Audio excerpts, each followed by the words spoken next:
네, 안녕하세요. 용호입니다. 자, 쌍방울 주가가 4월 들어서 급등을 했었죠. 그러다가 다시 제자리로 폭락을 했고요. 그러다가 또 뭐 거의 2연상 가까운 상승이 나오면서 반등을 했고요.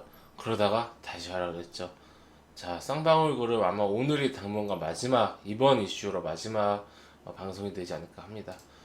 쌍방울 제가 우리 유튜브 채널에서 꽤 많이 다뤘어요. 보시면은 2주 전 그리고 3일 전 이렇게 올려드렸죠.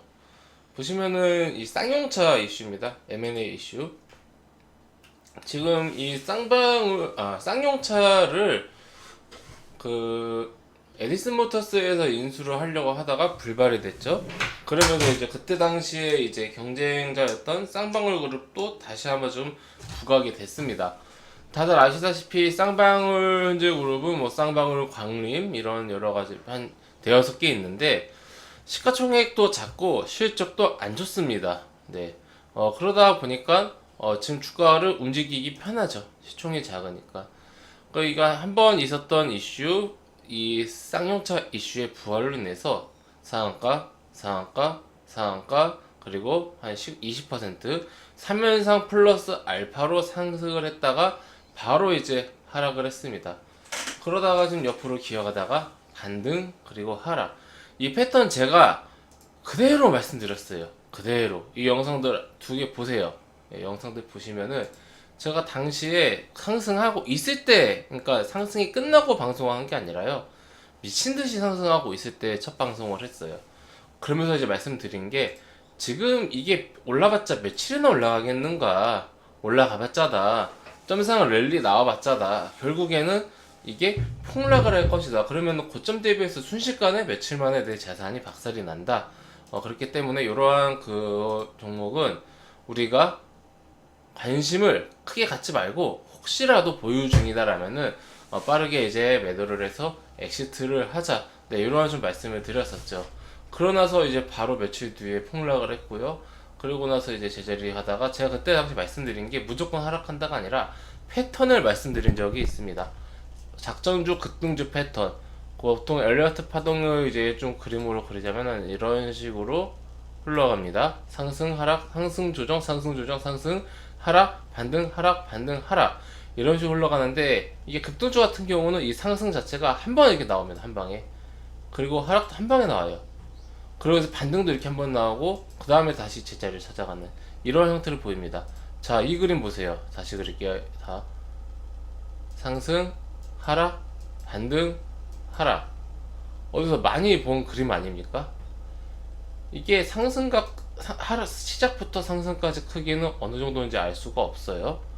근데 이제 올라가면 올라갈수록 해서 분할로 매도하는 겁니다. 상승, 하락, 이 상승은 이거고, 하락은 이거고, 반등은 이거고, 다시 하락.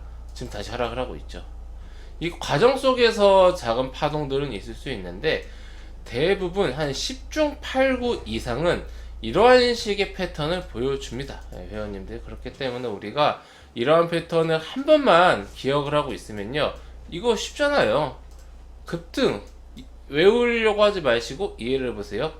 거래량이 터지면서 급등을 했다, 위에서 털어먹었다, 하락을 했다, 그리고 남은 물량을, 그리고 아래에서 다시 매수해서 남은 물량을 팔기 위해서 반등을 시킨 이후에 다시 털어먹고 끝났다.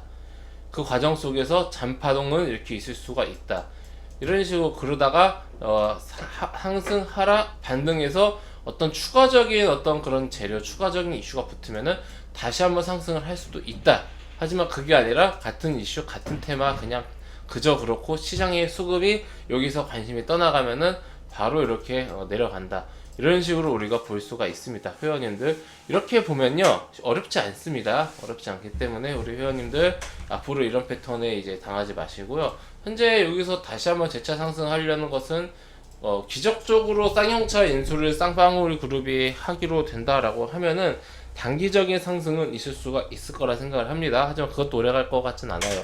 하지만 저는 쌍방울 그룹이 쌍용차를 인수한다고 치더라도 그게 쌍방울 그룹의 쌍방울 종목에 있어서 어떤 시너지 효과가 날지 모르고, 오히려 조단위 이 지금 쌍방울보다 훨씬 더 규모가 큰 쌍용차 그룹을 쌍용차를 인수를 한다라면은 오히려 안 그래도 지금 어려운 재무 지금 보시면 적자가 엄청납니다. 뭐 매년 적자예요. 대규모 적자가 나고 있는데 안 그래도 형편이 어려운데 더 어려워지진 않을까? 예, 이런 우려감이 지금 있습니다. 그렇기 때문에 그리고 나서 이제 실제로 그것을 이루어진다라면은 쌍방울의 지금 사업에 쌍용차가 크게 뭐 지금 뭐 시너지 효과가 나는 게 아니기 때문에 결과가 이루어진다고 하더라도 재료 소멸로 이어질 확률이 높고요. 그리고 현재 이 쌍방울 같은 경우는 제 생각에는 어렵습니다. 쌍방울 그룹이 그 쌍용차를 인수하는 것은 좀 물리적으로 어렵지 않나 생각이 들고요. 뭐 쌍방울뿐만 아니라 광림 같은 그런 이제 같은 섹터들 같은 이제 그룹주들도 모두 마찬가지다. 근데 이 정도로만 알고 계시면 되지 않을까 합니다. 그나마 쌍방울이 대장주니까 차트 이쁘게 나왔죠. 비비안 같은 이런 좀 이제 그 부하주라고 해야 되나요? 꼬봉주들 이런 거는 그냥 제자리를 들어와서 반등도 제대로 안 나왔습니다. 그래서 테마주 급등주를 할 때 그나마 우리가 대장주를 하자라고 말씀을 드리는 겁니다. 참고하셔서 대응 잘 하셨으면 좋겠습니다. 네, 회원님들 저는 무료 카톡방을 운영하고 있습니다. 영상 하단에 있는 링크 혹은 댓글에 있는 링크 아무거나 클릭하시면 제가 운영하고 있는 무료 카톡방을 입장하실 수가 있으십니다. 해당 무료 카톡방은 100% 무료로 운영되는 공간이오니 궁금하신 분들은 입장하셔서 앞으로 저와 함께 건전하고 건강한 주식 투자 이어나가시기 바랍니다. 네, 그럼 이것으로 오늘 영상 마치고요. 다음 시간에 뵙도록 하겠습니다. 감사합니다.